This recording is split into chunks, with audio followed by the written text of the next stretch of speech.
Welcome to my channel শুভস creation. আজকে একটা important video নিয়ে এসেছি আপনাদের কাছে। তো এই হনুমানজিটি মূর্তিটি এর আগের ভিডিওতে দেখিয়েছিলাম কীভাবে তৈরি করতে হয়। তো যারা এখনও দেখোনি, ডিসক্রিপশানে লিঙ্ক দেওয়া আছে, চটপট গিয়ে দেখে আসো। তো আজকে দেখাবো কীভাবে হনুমানজিটি তৈরি করার সময় যে প্রবলেমটা সবাইকে ফেস করতে হয়, মাটি শুকিয়ে যাওয়ার পর মাটিতে অনেক ফাটল দেখা যায়, তো সেটাকে কীভাবে রিপেয়ার করব। খুব সিম্পল একটা প্রসেস। প্রথমে যেখানে যেখানে ফাটল ধরেছে সেখানে সেখানে জল ব্রাশ দিয়ে ব্রাশ করে নিতে হবে। তারপর হালকা কাদামাটি দিয়ে, মানে মাটিটাকে জলের সাথে গুলে সেই ফাটা জায়গাগুলোতে দিতে হবে। যেখানে এখানে বেশি ফেটেছে সেখানে একটু বেশি করে দেবে। এখানে কাপড়ও ইউজ করা যাবে, কিন্তু এত ছোটো মূর্তির জন্য কাপড় প্রয়োজন নেই। এটা যদি বড় প্রতিমা হতো তাহলে কাপড় দিতেই হতো আর কি। একটি ছোটো 1 ফুটের প্রতিমা, তো কাপড়ের প্রয়োজন নেই। তো সেরকমভাবে কাদামাটি দিয়ে যেখানে যেখানে ফেটে গেছে সেখানে কাদামাটিগুলো ভরাট করে দিতে হবে।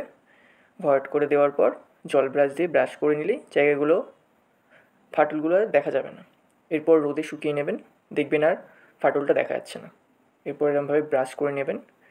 যেখানে যেখানে মাটি দেওয়া হয়েছিল সেখানে জল ব্রাশ দিয়ে ব্রাশ করে নিলে কমপ্লিট হয়ে যাবে।